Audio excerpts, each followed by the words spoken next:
Olá, eu sou a Carol. Eu sou o Davi. Bem-vindos mais uma vez ao nosso canal de YouTube, Palavra e Família.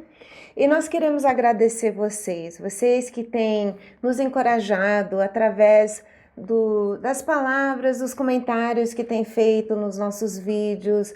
Nós já gravamos mais de 100 vídeos e tem nos encorajado muito, vocês que têm falado, nós ouvimos, estamos colocando em prática, ou nós já temos feito isso em prática e está dando certo, isso é muito gostoso para nós. E agora estamos mudando um pouquinho de marcha, falamos muito sobre criação de filhos e agora nós vamos voltar para o alicerce, que é o relacionamento conjugal.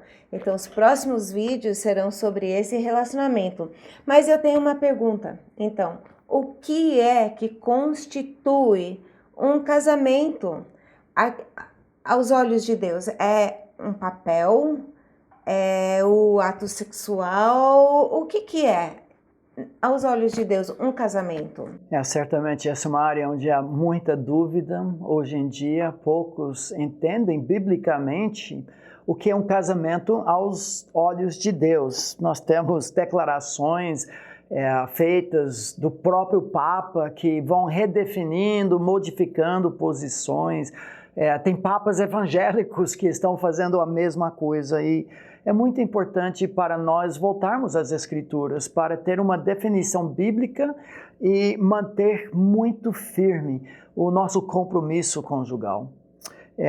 Um tempo atrás eu escrevi o livro da minha vida chamado Comentário Lar, Família e Casamento, e no livro, mais ou menos página 700, nós definimos, à luz da palavra de Deus, o que é um casamento verdadeiro. Vou ler essa definição que vai nos nortear no nosso programa de hoje. Se eu tivesse que resumir em uma palavra o que é casamento aos olhos de Deus, seria a palavra aliança, pacto, um compromisso.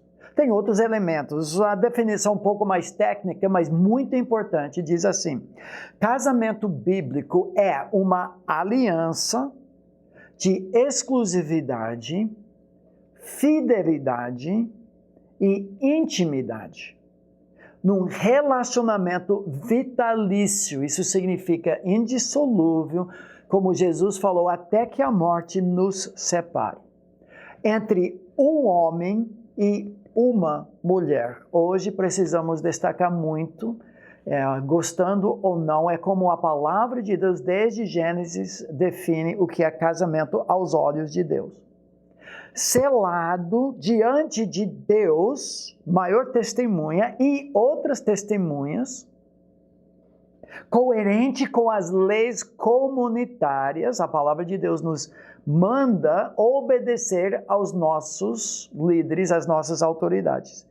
Normalmente concretizado pela união sexual. Falo normalmente porque nós entendemos que a intimidade do casal é o que mostra que aquele deixar de todos os terceiros, unir-se à sua esposa era de verdade, autêntico, não de boca para fora, porque a consumação, a intimidade do casal demonstra esse fato mundo afora.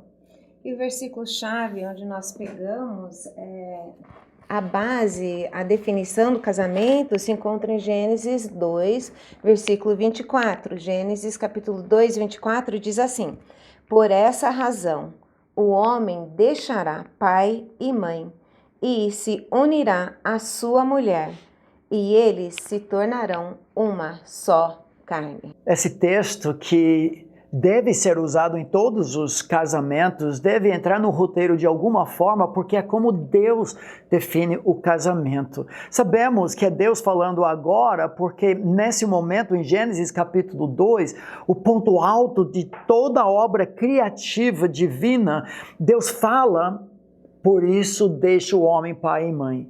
Adão e Eva não tiveram pai e mãe, então nós sabemos que o precedente está sendo estabelecido já no segundo capítulo da Bíblia para todos nós. essas três palavras-chave saem de cada frase. Por isso, deixa o homem, pai e mãe, fala da exclusividade. Nenhum terceiro, nem mamãe e papai. Une-se a sua esposa, é a palavra da aliança, e trata da fidelidade do casal. E agora, a conclusão disso, que resume tudo isso e sela esse compromisso, tornando-se os dois uma só carne. Vamos falar rapidamente e trabalhar um pouco para você entender o significado de tudo isso. A primeira frase de exclusividade, por isso deixa o homem pai e mãe, significa que um novo núcleo da imagem de Deus, já vimos um pouco sobre isso, o espelhar da glória do Deus triuno, acontece numa nova unidade familiar. Por isso, essa nova unidade afasta-se, não significa desrespeito, desconsideração, mas uma nova oportunidade de espelhar a glória de Deus e, no Novo Testamento, o amor de Jesus para com a igreja. Há muitas implicações desse deixar terceiros. Sim, é uma independência. Agora os dois são um novo núcleo, uma nova família, são independentes, não são os pais que lideram essa união, não, é uma união, eles devem espelhar a imagem de Deus, como já vimos em outro programa, mas esse casal novo, agora recém-casado, já é a imagem de Deus, precisam ter muito cuidado em proteger contra terceiros. Terceiros, a gente logo imagina um adultério e uma coisa bem séria, mas pode ser uma coisa que talvez a gente nem perceba ser terceiro. Terceiros como os amigos que nos chamam mais para fora, ou hobbies, ou televisão, videogame, os próprios filhos. Tem muitas outros terceiros que podem tirar essa exclusividade, dessa importância do casal espelhar a imagem de Deus. O argumento aqui seria de maior a menor. Se nós deixamos o relacionamento outrora mais íntimo, cada fibra do meu corpo, cada célula, cada cromossomo, cada gene grita que isso é o produto do meu pai, da minha mãe. Mas se eu vou deixar esses terceiros, certamente isso envolve todos os outros. Agora nós chegamos na palavra-chave de aliança. É o cerne da questão de um casamento verdadeiro. Une-se a sua esposa. O verbo traduzido unir-se é um verbo muito forte que fala de dois objetos inseparáveis, intimamente ligados, grudados. Uma palavra usada em outros textos da Bíblia para descrever contratos, pactos, aliança. E aqui nós encontramos o que é mesmo aos olhos de Deus um casamento. São votos sagrados, implícitos sim, diante de testemunhas e certamente diante de Deus como principal testemunha, que nós dois vamos nos tornar um. Isso exige fidelidade até que a morte nos separe. Algumas implicações disso? Sim, essa nova união, esse elo, essa aliança entre marido e esposa é mais forte daquilo que nos liga geneticamente, biologicamente, aos nossos pais. A mesma implicação, então, é mais forte do que aquilo que nos liga com os nossos filhos, porque nós somos um.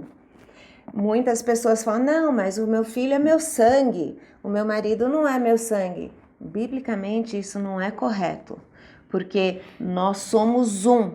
A gente tem que deixar todos os outros, não de menosprezar, desonrar, nada disso, mas a união, nós temos que lutar por esse elo, por essa intimidade, por essa aliança, custe o que custar, dando atenção para os outros, mas esse relacionamento é prioritário. Podemos dizer que o DNA matrimonial é mais forte aos olhos de Deus do que o DNA biológico que nos liga aos nossos pais. Exclusividade, fidelidade, e o texto termina falando, tornando-se os dois em uma só carne. Aqui temos aquela ideia do reflexo, 2 em 1 refletindo 3 em 1. Um processo que se inicia com os votos, que é selado pela intimidade do casal, o super bonder que Deus graciosamente nos deu, mas mostrando que esse compromisso é para valer. Há algo metafísico além do mero físico, quando 2 pessoas juntam intimamente os seus corpos, há um fundir das suas almas. Deus tensionou que fosse depois do deixar e unir. O inimigo quer muito colocar o que está em último em primeiro lugar, e há muitas implicações disso, em termos de fidelidade, em termos de pureza dos nossos olhos, de hábitos, de costumes que nós temos, em termos de envolvimento com pessoas do sexo oposto, em termos de pornografia e muito mais. A sexualidade do casal é uma celebração de que deixaram todos os terceiros, agora o resto da vida são um. Meus amigos, nós precisamos renovar os nossos votos conjugais. Tudo no mundo está banalizando, dizendo que é só papel, é só conveniência, é só sexo, é muito mais que isso. Eclesiastes capítulo 5 diz que Deus leva muito a sério os nossos votos. É melhor não voltar do que voltar e voltar atrás.